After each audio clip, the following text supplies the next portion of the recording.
Inflasi berhasil turun ya 4,9% di bulan April dan ini tuh lebih rendah 0,1% dari ekspektasi kita. Yang ekspektasi kita tuh awalnya tuh 5% ya. Alhasil kita di-pump teman di sini ya. Kemarin kita di-pump sampai ke level 28.300. Gue juga udah prediksi bahwa momen dimana ketika kita melakukan breakdown dari ascending triangle ini ya, bahwa kita akan kembali rebound lagi and then melakukan retest terhadap garis kuning ini.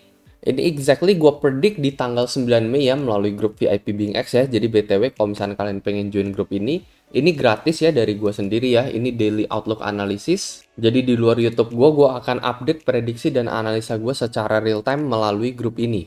Sekali lagi ini gratis dan kalian bisa tinggal daftar BingX saja, mau link di deskripsi dan tinggal DM admin untuk join grup ini. Melalui fitur copy trading BingX, saat ini BingX juga udah memiliki outlook terbaru di mana kalian bisa melihat sejarah copy trader sampai 6 bulan terakhir.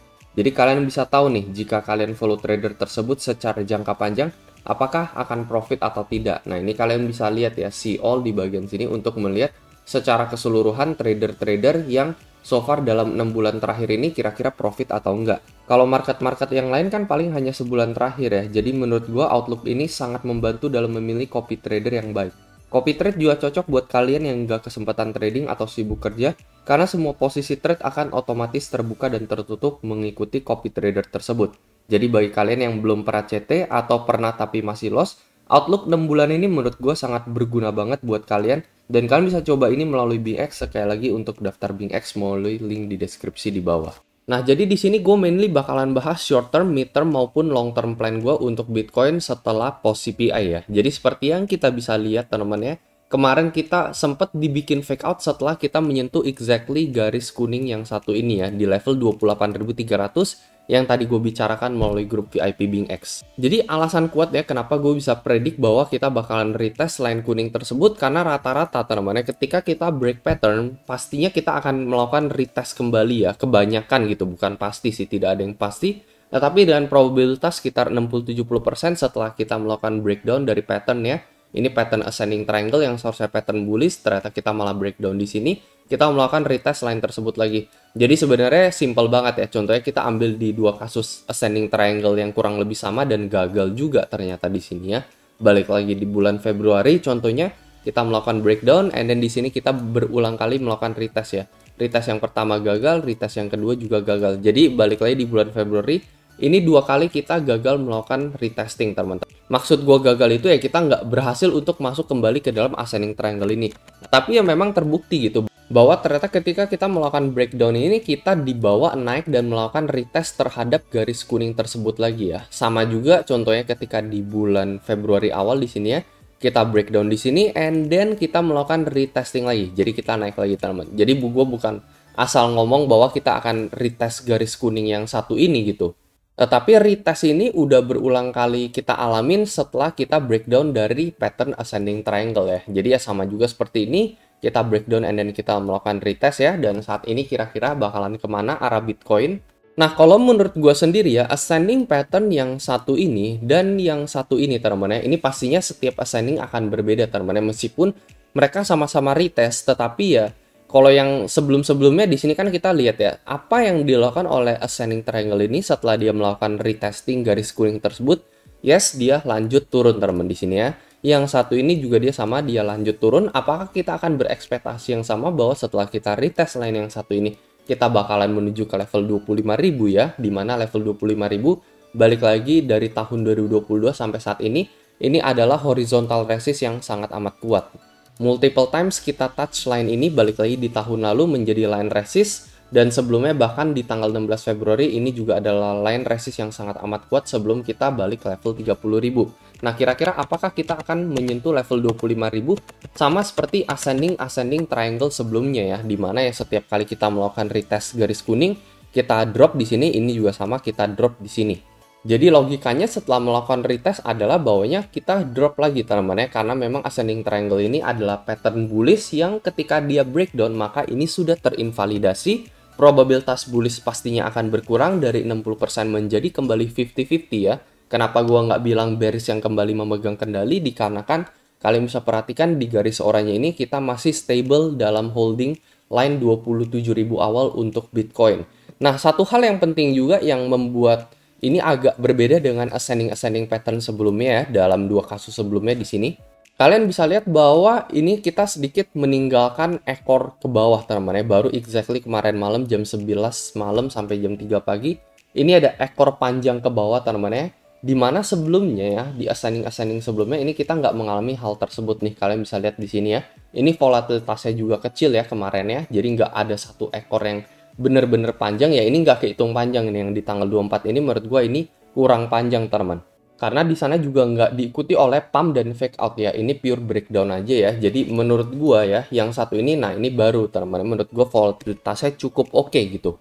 Dan kalau misalkan kalian perhatikan ya, rata-rata ya, ketika kita memiliki, ini candle 4 jam BTW gue mainnya ya. Ketika kita memiliki ekor sepanjang ini ya, membentuk sebuah pattern candle hammer ya, entah hijau ataupun merah di sini. Di sini kan yang satu ini merah gitu ya. Rata-rata candle hammer seperti ini, apalagi kita bisa balik ke atas teman-teman ya. Biasanya ini adalah candle bullish teman-teman ya. Ini gue ngomongin untuk ya masih jangka pendek lah untuk Bitcoin. Jadi memang gue ambil contohnya ketika kita mengalami pump and then kita mengalami direct dump teman-teman ya. Jadi setelah kita di pump, kita langsung mengalami dump dengan ekor seperti ini dan membentuk yang kurang lebih seperti candle hammer. Biasanya itu rata-rata kita akan goes up kembali gitu. Itu sebabnya kenapa di sini gue juga kasih contoh yang kurang lebih sama, di mana sebelumnya kita dibikin pump and then kita dibikin fake out dengan ekor panjang seperti ini. Dalam beberapa kasus sebelumnya, contohnya kalian perhatikan yang satu ini cukup valid di tanggal 4 April ketika kita membentuk candle ini, apa yang terjadi? Kita diterbangkan kembali ke atas teman-teman.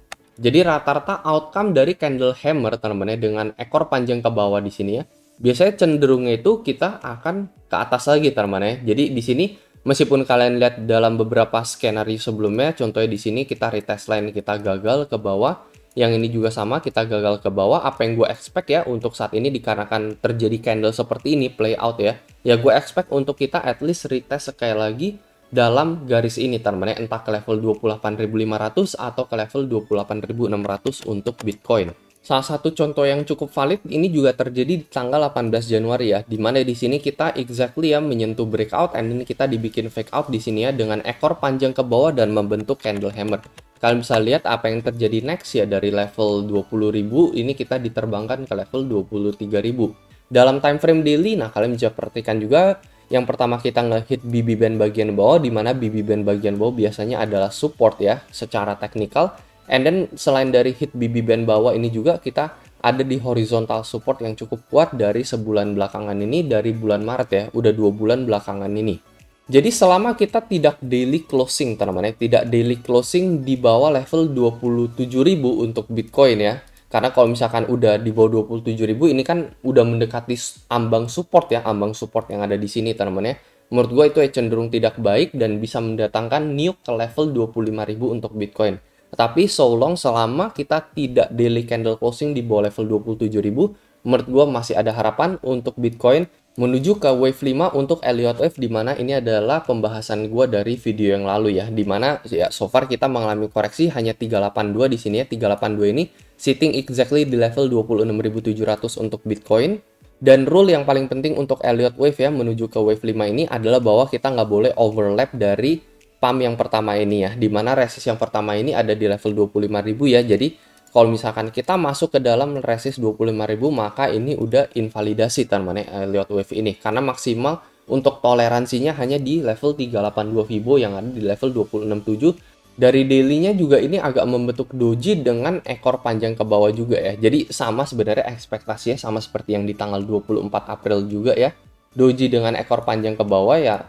Ini kalian bisa lihat ya, ini hasilnya apa ya, kita dibawa pump kembali ke atas gitu ya. Apalagi so far kita memang tidak langsung nuke ya, kita dari level 29,5 kemarin kita dibikin pelan-pelan nih turunnya, dicicil ya, jadi nggak langsung tiba-tiba ada satu candle dump menuju ke level 25.000. Ya so far ini udah 45 candle merah ya, menurut gua cocok juga untuk di beberapa hari berikutnya ya, kita bisa mengalami rebound terlebih dahulu. Dan untuk long termnya sendiri ya, bagi yang mungkin berharap kita menuju ke wave 5 ini ya, ke level 40.000 ya, di level yang kita prediksi kemarin ya. Kalian bisa tonton aja di satu video sebelum ini mengenai teori Elliott Wave yang saat ini bermain. Ya sekali lagi ya tetap sama gitu ya plannya, yaitu kita harus menunggu daily closing teman-teman ya. Untuk meningkatkan probabilitas bullish ini kita harus menunggu daily closing balik lagi ke level 30.000. Karena ini adalah big area supply balik lagi di tanggal 26 sampai di tanggal 6 Mei ya.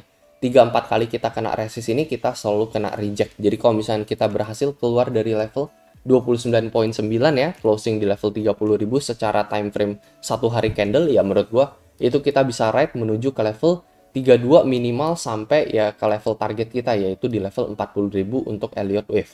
Tetapi selama itu nggak terjadi ya waspada dengan adanya potensi ya kita let's say ke level 28.6 and then setelah itu malah melakukan breakdown gitu.